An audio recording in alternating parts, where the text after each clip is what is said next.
Sim. Quem está ouvindo música aí no fundo, dá uma paradinha, por gentileza.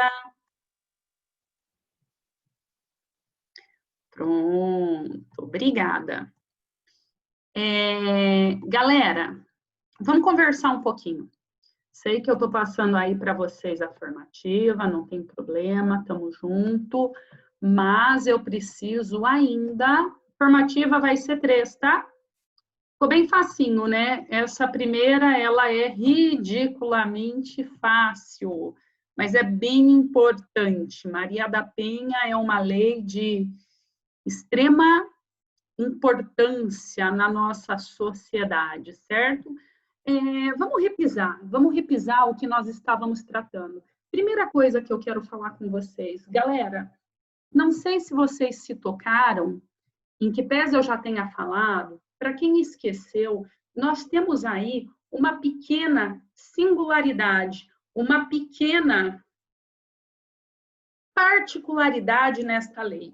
Por quê? Porque todo mundo ouve falar, né? Ah, Maria da Penha, Maria da Penha, Maria da Penha, e a gente acabou de desmistificar algo de suma importância. O que nós acabamos de desmistificar? Simples. A Lei Maria da Penha, ela não trouxe para nós disposições penais incriminadoras como regra. Ela não trouxe para nós disposições penais de cunho incriminador. Ao revés, em sentido inverso.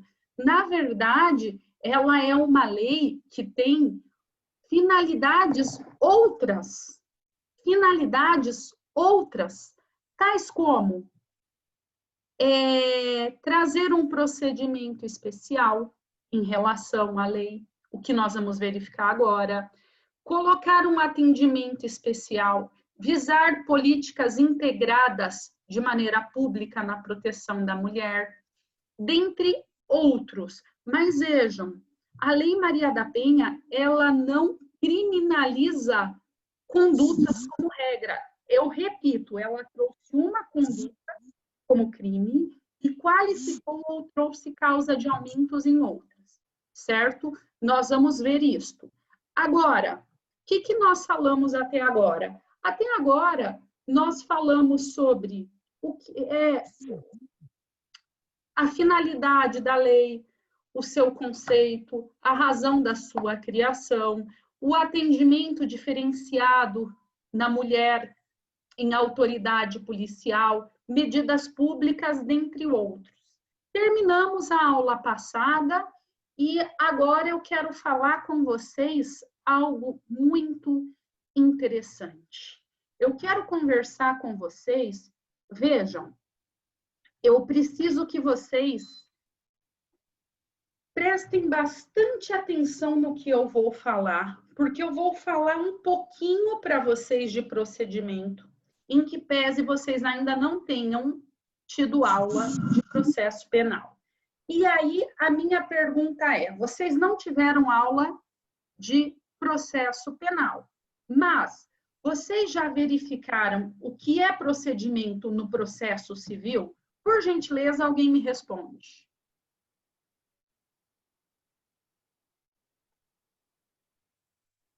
Ninguém? Repete a pergunta de novo, professora. Vocês já tiveram aula de processo civil e estudaram o que é procedimento?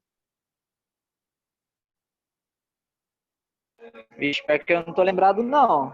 Mas já tiveram. Não, professora, já tivemos. Procedimento é o caminho que as partes atravessam rumo a uma sentença.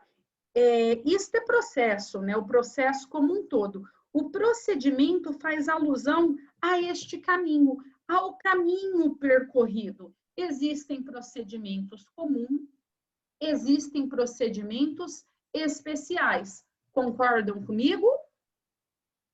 No procedimento especial, é assim: o que a lei dispor de maneira distinta será aplicado. o que a lei for omissa vai aplicar o procedimento comum. Tudo bem? Tudo bem? Então, veja, este caminho, este iter, o rito, qual é o caminho? Ato processual por ato processual, que as partes atravessam ao procedimento. É o rito propriamente dito, é o caminho percorrido. E aí eu faço especial alusão. Nós estamos falando de uma legislação especial. O que vier trazido de maneira distinta é aplicado. O que ficar omisso vai aplicar a regra geral, o procedimento comum. E aqui, gente, eu preciso que vocês deem uma olhadinha no artigo 14, porque ele confunde, mas ele é facinho. Vejam, o que o procedimento o que esse procedimento especial, olha que legal, a Lei Maria da Penha, ela é híbrida. Por quê? Porque ela faz alusão tanto às questões materiais, como ela também faz alusão ao procedimento, ao processo, título 4 dos procedimentos, porquanto é uma lei de natureza jurídica híbrida, certo? Perfeito.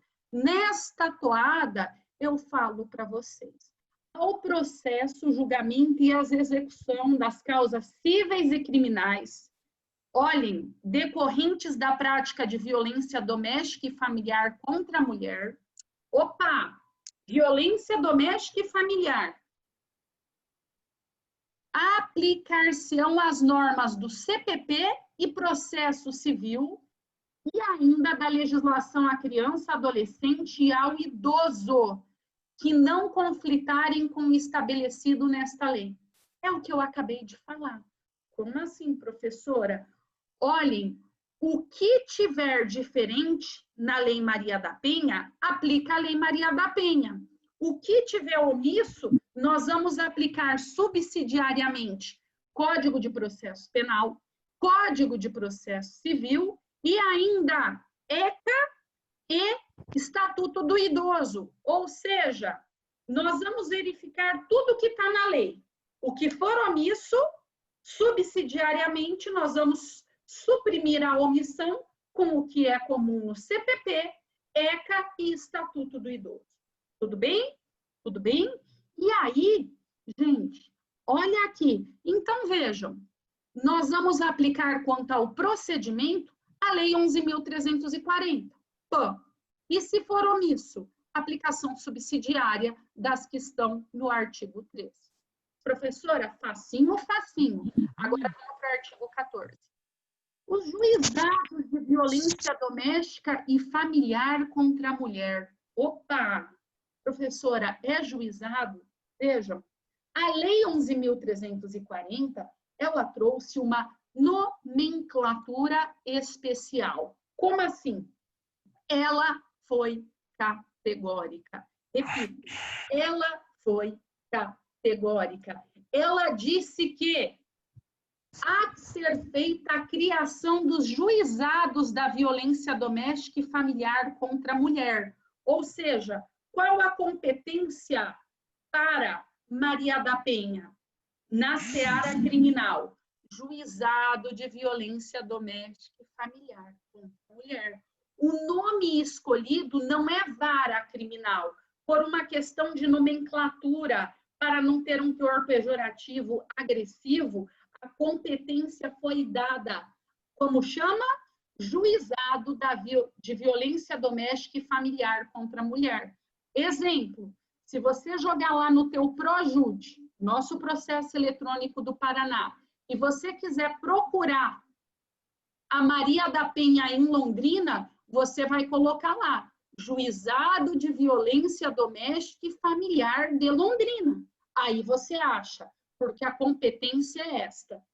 Professora, mas, aqui em Apucarana, vocês que estão aí em Apucarana, né?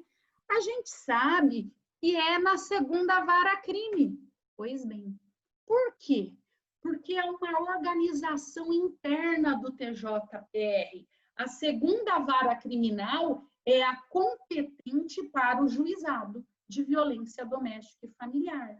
Mas não que não seja a competência do juizado, por uma questão de organização interna do Tribunal de Justiça do Paraná, delegou-se à segunda vara a competência para o juizado de violência doméstica e familiar contra a mulher. Mas vamos supor que o Paraná cresça e precise criar outras áreas criminais. Aí vai ter a vara específica. É uma questão de organização interna, mas a competência é do juizado. Órgão da justiça ordinária, ou seja, é justiça comum. Justiça ordinária é justiça comum, com competência civil e criminal. Civil é para poucas coisas, e criminal, podendo ser criadas pela União, Distrito Federal, território e estados. E aqui as pessoas surtam comigo. E aí elas falam: "Ô, Natália, eu não entendi nada. Você acabou de falar que é a justiça ordinária e está falando em união. Como assim união?" Olhem aonde eu estou indo. Eu estou falando, união é federal. Existe juizado federal para violência doméstica e familiar? Nesse caso, gente, é só no que tange ao Distrito Federal, porque o restante fica a critério da Justiça Estadual. Justiça Estadual. Olha que legal, a depender da cidade, poderá até ter atendimento noturno para esses juizados. Saibam que está na lei, eu nunca vi, mas está aí. Outra coisa, falei para vocês que tem competência civil. Exemplo, pode ser proposta ação de divórcio ou dissolução de união estável no juizado de violência doméstica e familiar. Por quê? Porque ele é um juizado de violência doméstica. Às vezes, para cessar, para coibir, para inibir esta violência doméstica, faz-se imprescindível a propositura do divórcio, porque na vara da família pode demorar muito. E aí? E aí, tudo bem, propõe o divórcio ou a dissolução no juizado de violência doméstica, caso exista violência. Só que, olha, se for ter partilha de bens, aí não engloba. A partilha de bens tem que correr na vara da família, ou seja, pode propor até o divórcio imediato, mas não terá competência para partilha de bens. Tudo bem? Tudo bem? Outra coisa, em violência doméstica e familiar, o divórcio tem preferência em situação. Tem preferência. Outra coisa que eu quero falar com vocês é o seguinte. Olha que legal. Nas ações penais públicas, condicionada à representação da ofendida. Espera aí. Professora, boiei. Estamos no artigo 16. Eu quero falar com vocês aqui. Artigo 16. O que eu estou falando? Vocês se recordam que existe? Vocês se recordam que existe ação penal pública incondicionada, MP é o titular, condicionada à representação do ofendido, o MP é o titular, ele é o chamado dominus litis da ação penal, ele é o dono da ação penal, mas ele apenas poderá agir quando? Quando houver representação, que é um instituto processual que se traduz em pedido e autorização da vítima. O MP é o dono, o MP é o titular, o MP é o legitimado ativo em termos processuais. Só que ele somente pode deflagrar a ação penal, ele somente poderá deflagrar a ação penal caso caso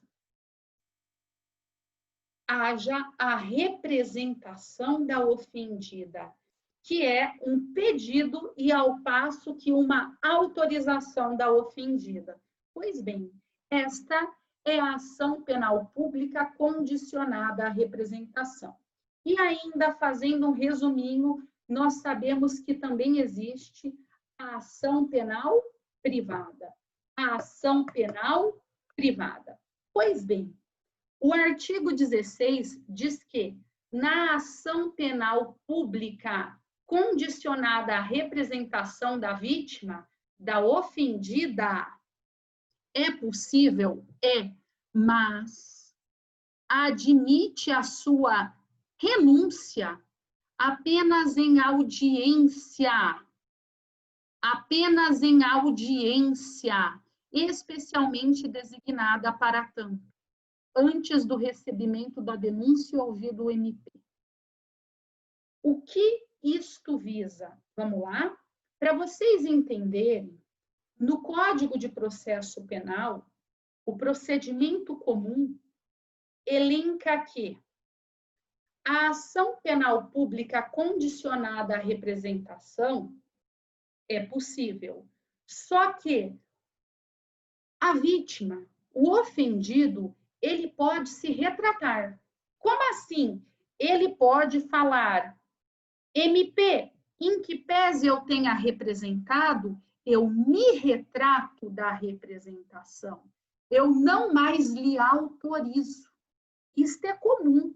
Isto está como regra geral no Código de Processo Penal.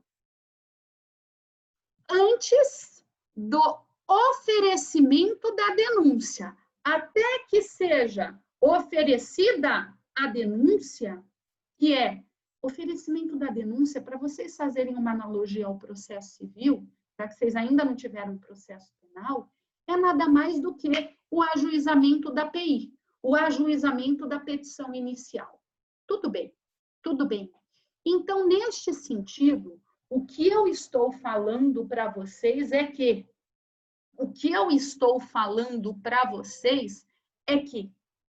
é possível a retratação até o oferecimento da denúncia, que seria a PI no processo penal. Só que vejam, nesta lei vai ser aplicado o processo penal? Vai, desde que a lei não traga para nós de maneira distinta. E aqui a lei trouxe para nós de maneira distinta. O que a lei falou? Que é possível a renúncia, ela errou o termo, onde está a renúncia, entendam, retratação, até o recebimento, ou seja, a denúncia ofertada antes do recebimento. Só que outra alteração. Primeira alteração é oferta da denúncia, recebimento da denúncia. Mas o que eu quero falar para vocês, em audiência específica, com presença de juiz e promotor. A grande pergunta é, por que? Para que seja verificada se a vítima, a ofendida, não está sendo ameaçada para que se retrate.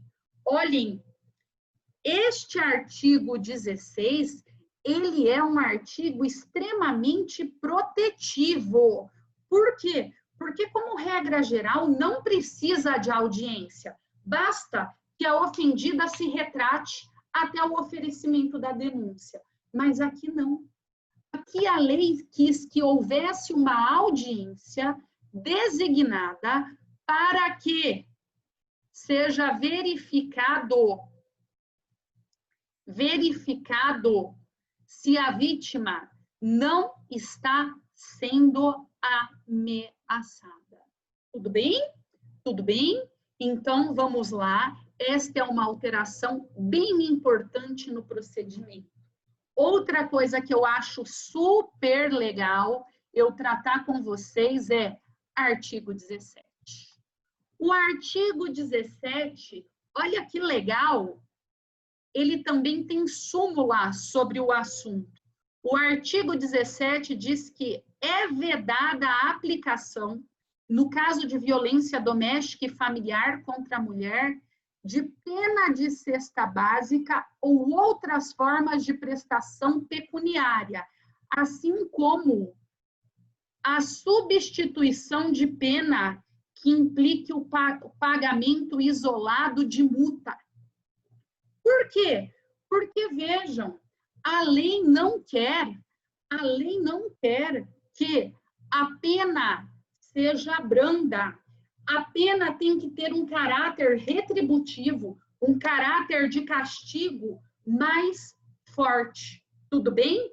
O caráter retributivo mais forte. Ou seja, é vedada a substituição em pena de cesta básica, pecuniária, substituição de multa. Substituição de multa. E ainda, eu digo mais, súmula STJ restritiva. Espera só um pouquinho.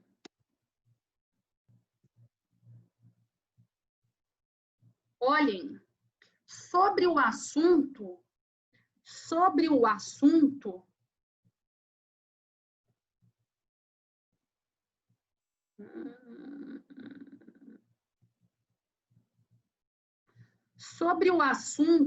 nós ainda temos como entendimento de que o artigo 41 veda que sejam aplicados os institutos despenalizadores do juizado. Não vale transação, não vale suspensão condicional do processo, não vale prestação pecuniária e não vale multa.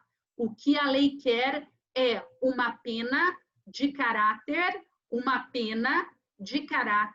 mais gravoso. Tudo bem? Tudo bem? Ainda, o STJ é categórico em falar que também não é possível que a pena privativa de liberdade seja substituída por restritiva de direitos, caso haja violência ou grave ameaça em ambiente familiar. Ou seja, o STJ, ao interpretar esse artigo 17, ele vai além. Ele fala que não pode ter prestação pecuniária, não pode ter multa, e em caso de violência física ou grave ameaça, ele também não quer que a PPL seja substituída por PRD. Anotem aí, súmula 588. Súmula 588 do STJ. A prática de crime ou contravenção contra a mulher, mediante violência ou grave ameaça, impossibilita que a PPL seja substituída por restritiva de direitos. Súmula 588. Como assim, professora? É fácil. Quando você for estudar o artigo referente, o 17, você o interprete de pronto, de acordo com o enunciado sumular que eu acabei de falar para vocês, 588. Não vale prestação pecuniária, não vale multa e ainda não vale, no caso de violência ou grave ameaça em ambiente familiar, qualquer substituição de PPL por PRD. Tudo bem? Tudo bem? Outra coisa que eu quero falar com vocês. Recebido. Vamos lá? Eu quero falar com vocês sobre as medidas protetivas de urgência. Vamos lá. As medidas protetivas de urgência, elas podem ser concedidas pelo juiz, pelo MP ou a pedido da ofendida. Juiz, MP ou a pedido da ofendida. Elas poderão serem concedidas de imediato, imediatamente, independente de audiência e de manifestação do Ministério Público. Elas poderão, então, serem concedidas de ofício pelo juiz. E, a partir deste momento, a pergunta é algo que eu quero que vocês acrescentem aí na listinha, que eu falei que eu ia acrescentar. Medidas protetivas de urgência. As medidas protetivas de urgência concedidas. Vamos lá?